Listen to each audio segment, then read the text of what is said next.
Good morning, everyone. Look who I have with me. Hi. That's not We're out here with crusty faces.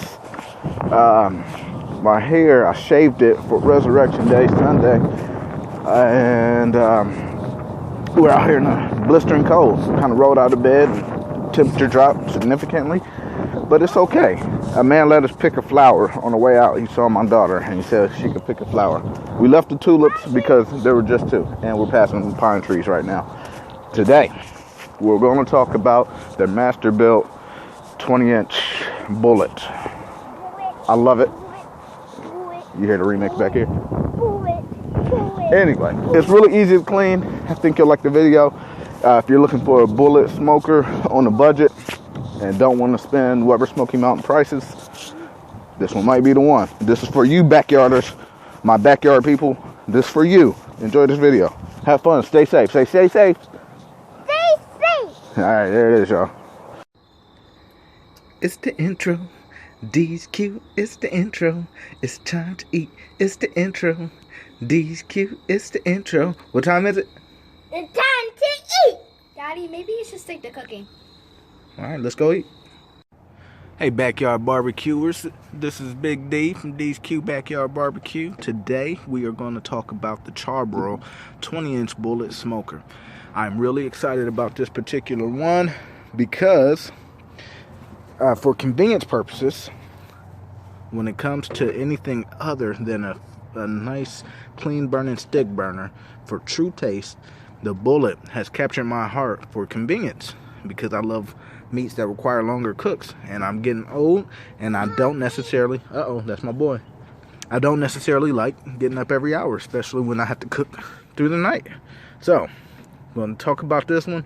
I'm going to do not necessarily a full-out comparison with the Weber Smoky Mountain, but I'm going to draw some similarities and some contrast between the two, since that is the big dog on the market right now when it comes to the bullets.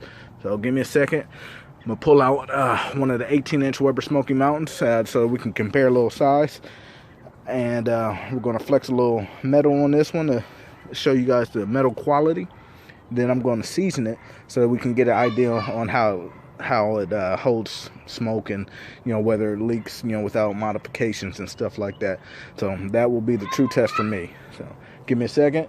My son, I got to go get my son from yelling at the neighbor dog, and we'll be right back.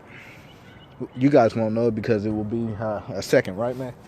My sister's back here. She's going to keep me. She's going to keep this short for you guys. She's going to tell me when to wrap it up and stop stuttering. Hang on. Rolling. All right. So, obviously, any smoker should have a thermometer, which this one does.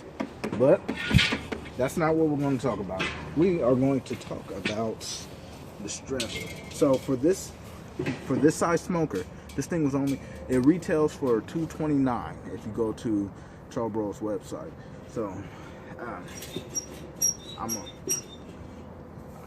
big chunky arms, so you can't really tell how much muscle is flexing in here. Not a whole lot, but some. This has a little bit of give to it.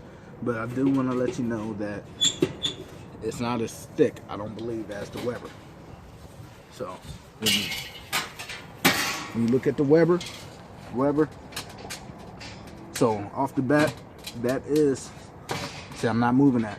That is one of the biggest differences that I've noticed so far. Now, when we compare the difference between 2 inches, here, we'll just throw that right back on top here. Comparing the difference of 2 inches. 2 inches doesn't seem like a lot, but if you have a brisket or if you want to throw a nice slab of ribs on this bad boy, that does make a difference. So if you're in the market for something a little bigger but you don't want to break the bank, so far to me the thinner metal might not make that much of a difference, but we'll see.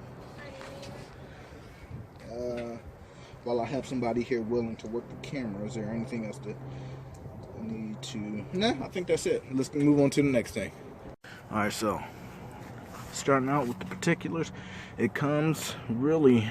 I love the assembly on this. I loved it more than the Weber Smoky Mountain. I'm not going to dwell on the Weber Smoky Mountain too much because most of us are familiar with those. But it came with the groundlet already put in there, which is not a huge deal. It's not a game breaker, not a game changer, but it is certainly a nice little perk that I liked. Most of it was already assembled. I didn't have to. Oh, this is feels like it could be a little thicker. I believe that feels like hard plastic, if you will, but I only put in the handles and I screwed in a couple of the grate holders. Outside of that, this thing was pretty much self-assembled. As you can see, the door, in my opinion, we're gonna keep rolling. The door, in my opinion, is constructed a lot better than the other brand because it's hinged. And you do put this on yourself, but you just simply slide it down in there so you can take it off, grease it, do whatever it is that you have to do, and then you're able to lock it when you're finished. They're pretty generous with the water pan, and it's not sitting right on top of the water pan. I like that. And you don't have soggy food. You don't have to babysit that so much. And you have a decent amount of size between these two grates. It's not a world beater, but I was able to fit a frozen turkey on the bottom grate without touching the top grate.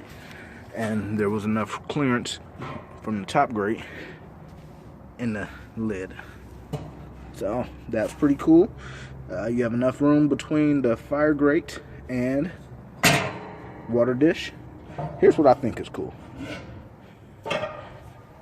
I love it when you make things simple for me.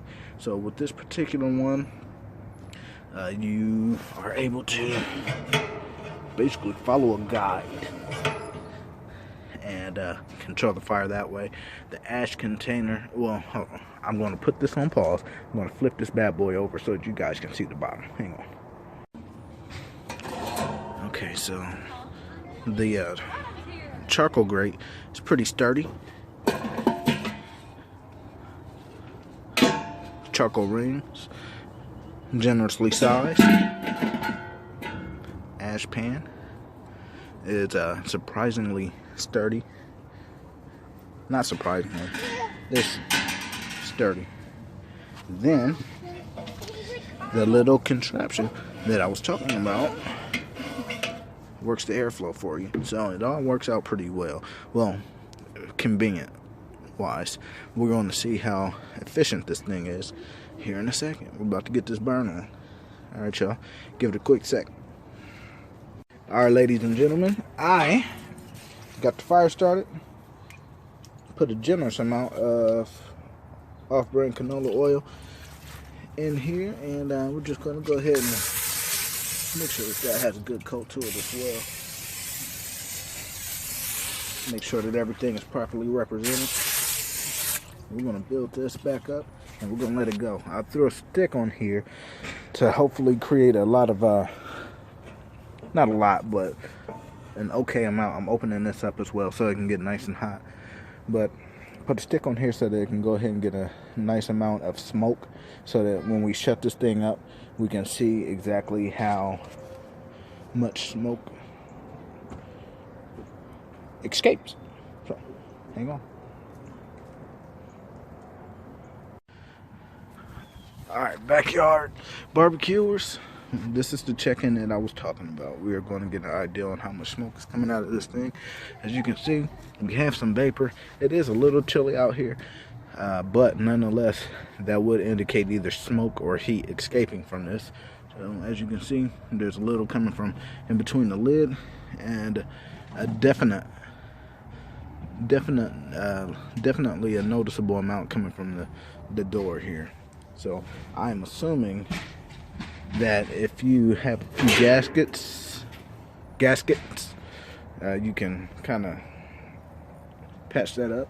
As you can see, there is lining that will make all of that go away. Less than $5 if you order a gasket from Amazon. It's been about 15 minutes. Temperature on this thing. I didn't put a whole lot of charcoal in here because I don't want to be out here babysitting it all night. I don't know how it's going to act, but the temperature's not terrible. It's not too hot just yet. I can't talk. You know what? Blooper. We're going to keep it rolling. We're going to keep this one. Blah, blah, blah, blah, blah, blah. Blah, blah, blah, blah, blah, blah, blah, blah, blah. No. So far, so good. I just wanted to give you guys a test run if you were considering this one. I like the size. I like the simplicity. I like the price. I like the conveniences that they have on here. The door is a big plus for me. I hate the door on the Weber Smoky Mountain. I love the ease in which you can supposedly control the temperature on this bad boy. I love the distance from the rack to the water pan. So the next step is just to see how this thing cooks, and we'll give it a shot here in a few days, maybe tomorrow, but definitely within the next week or so. And then I'll just give like a little update when it comes to that. But yeah, for the price, I don't think this is going to be bad. I don't like the heat escaping like it is. The door's the main thing, but by and large, I do have some oven gaskets in there right now that I can use to take care of that. Oh, and by the way, I'm standing back. The sun had went down a little bit. I believe that might have a little glow in the dark action too. I don't know. Look that up. Check it out. But there it is. Hope you enjoyed it. Hope this helped you make up your mind. Gives you an idea on what you're looking at. See how much smoke is barreling out of this thing. And when you compare the two, I'm backtracking here, but when you compare the two, it's not really a whole lot. It's enough, but it's not really a whole lot. We'll cook on it, and we'll tell you how well it retains the heat, and based off of a full bin of charcoal, how long that will last on a cook. So until then, folks, have fun, stay safe, and thanks for checking it out. Peace.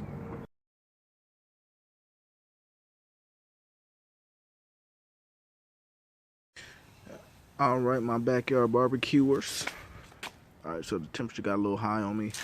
I wasn't watching it, I just kind of left. But generally speaking, I found that if you keep it around the second notch, and around just over, actually a little more than this, I had it about here the entire time, you'll stay around that 275 range, 250, 260 range. I was trying to run this thing at 275 all day for this cook, but I wanted to show you guys. I did have some cheap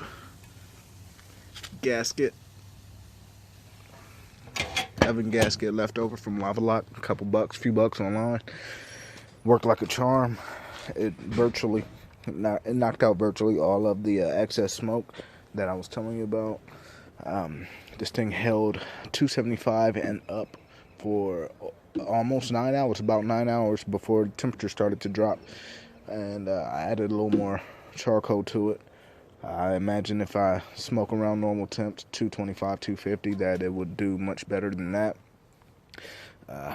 Everything else, man, seemed really solid. This thing was ready to go. I like how turnkey it is when it comes to being ready to cook right away. My biggest thing is I had to touch off the water pan a couple different times. It's a little shallow, but other than that, no big deal. I like this thing. I think I like it more than the Weber. And that's saying a lot because I really like the Weber. But that's where we are, folks. It produced some pretty good barbecue. I've been picking at it a little bit here and there. About to pull him off and let him rest. So, thanks, y'all. Hope you find this useful. I really do like this grill. All right, y'all.